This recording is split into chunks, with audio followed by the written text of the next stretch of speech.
Hi friends, on today's video we'll be adventuring down to White Pocket and Buckskin Gulch down in Arizona.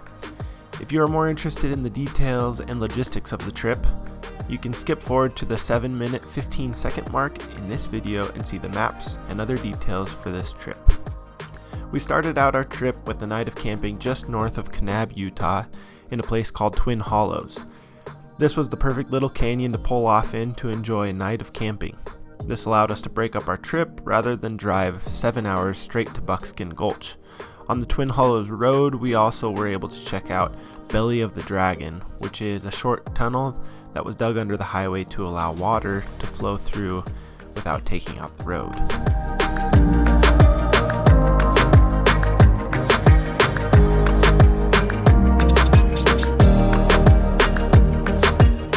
After our quick walk through Belly of the Dragon, we headed down towards Buckskin Gulch. This is the same trailhead that leads to the famous Wave, but make sure you only visit the Wave if you have a permit. The Slot Canyon at Buckskin Gulch and White Pocket are good backup plans in case you don't get a permit to the Wave. They provide fantastic scenery and are a great trip to plan even if you aren't interested in seeing the Wave. In Buckskin Gulch, keep an eye out for some cool petroglyphs and maybe even a tarantula like we were able to see.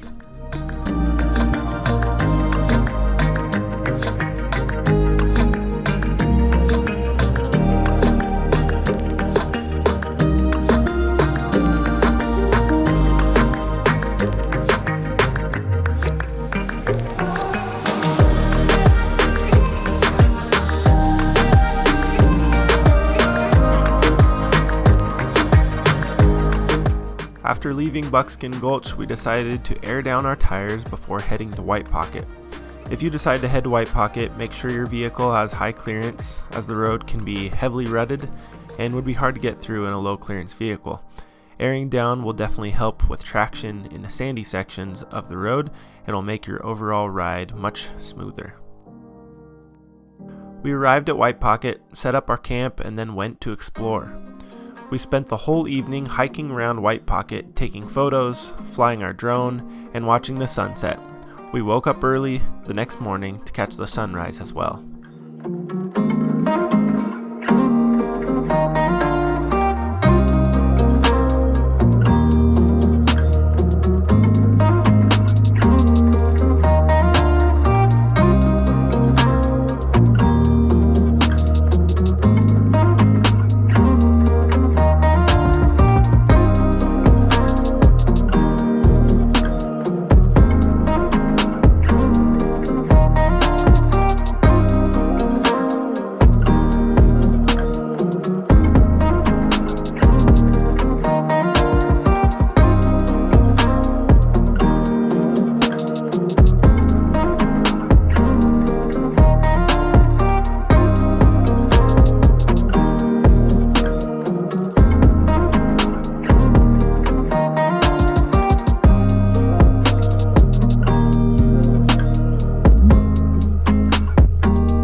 Leaving White Pocket, we are glad to have aired down our tires. Going uphill in deep sand while pulling our trailer may have been impossible with fully inflated tires. On the drive out, Kaylee was able to get some practice in driving the trailer off-road, while I got some cool drone footage of our truck and trailer.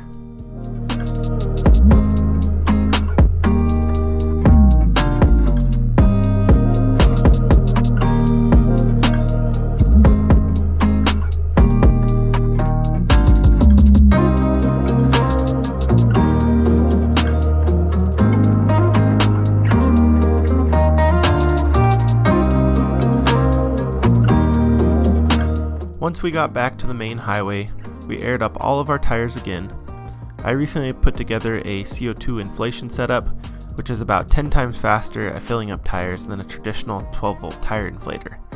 With my little 5-pound tank, we were able to fill up 10 tires in no time at all, with plenty of CO2 to spare. After saying goodbye to our friends, we went and checked out Duck Creek Village, which is a little-known town where we have considered buying a little piece of vacation property. It is a cute little town with creeks, ponds, and lakes nearby, not to mention Bryan Head Ski Resort. Our last night we stopped in Parowan Canyon for a quick sleep and then drove home the next morning.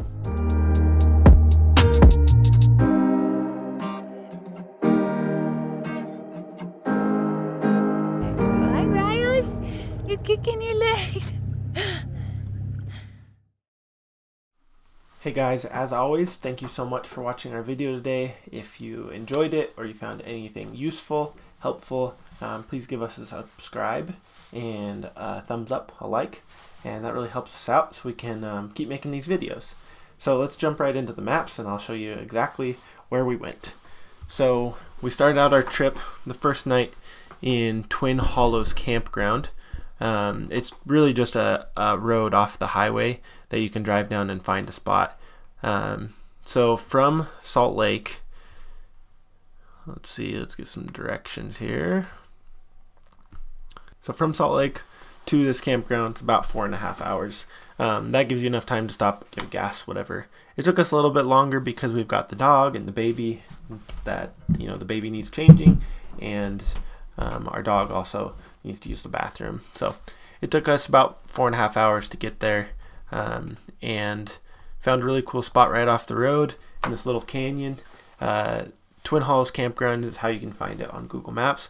I'll also be leaving in the description down below all of the links to all the Google Maps and whatnot.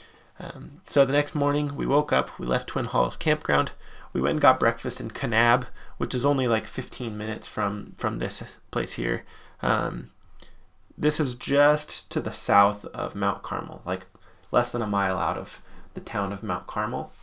And then we went from there to Kanab the next morning.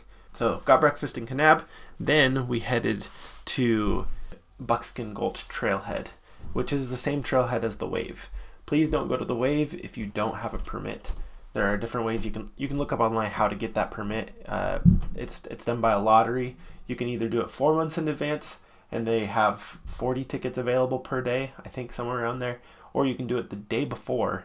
They have a lottery for like 15 tickets or something like that. So it's hard to get a ticket. It's thousands of people every day trying to get those few permits to get in there. So please don't go if you don't have a permit. You'll get a fine. It won't be good. But it's the same trailhead, I believe, as Buckskin Gulch. So from Twin Hollows Campground to Buckskin Gulch, we'll type it in here. And when you go, make sure you go to Buckskin Gulch via Wire Pass. Okay, Wire Pass to Buckskin Gulch is where it comes up on Google Maps. So short drive, it's about an hour and a half. When you get off of the highway here, the last couple miles, it is a bumpy gravel road. It's not terrible, so you might need to slow down. We did not air down our tires at this point. We aired them down after this, but had we aired down our tires right off the highway, it would have helped smooth the ride. This is our first time really airing down our tires and seeing how it works and how it affects the ride, and it definitely helps a ton. If you have the ability to drop your air pressure down to maybe 20 psi or so, it's going to make that road a lot smoother. So we went into Buckskin Gulch. You don't need a permit there, but you do need to pay a daily fee. And I don't know who decided this was a good idea, but you have to scan a QR code and then do it all from your phone out in the middle of nowhere. So half the people didn't have service. I'm pretty sure half the people did not pay the daily fee. We did. Luckily, I had service on with Verizon, but our friends who have T-Mobile did not have service, and so we just paid for them, and they paid us back. So I think it's dumb that they're doing that. They should just do cash at the trailhead, but I don't know. They'll probably figure that out at some point. So we went and did the hike in Buckskin Gulch. Then when we left there, it's the same road that you take to get down to White Pocket. You turn off eventually, but you don't have to go back out to the highway. So we'll type that in here to the maps real quick. And again, all of these links for the maps are down below in the description. Okay, so after you leave Buckskin Gulch, you'll head down the road. You'll enter into Arizona officially. So it's about an hour and a half drive to get to White Pocket. By the way the crow flies, it's way closer, but you have to kind of drive all the way around, and it's a bumpy road. It's also very sandy in spots, and it's very rutted out. So dropping the air pressure down for us was kind of essential since we were hauling the trailer. We saw some other Jeeps and stuff going through there that didn't look like they'd aired down their tires, but we also saw some of them struggling to get up some little sand hills. And this is like a nice kind of tricked out Jeep. If they just dropped down the air pressure, I'm sure they could have cruised right up it. You definitely need high clearance with your vehicle because the ruts are pretty deep. If you had like even a Subaru, I think you might get high centered on that. I read some stuff online of people who got high centered in vans, or they got stuck in vans. So don't be dumb.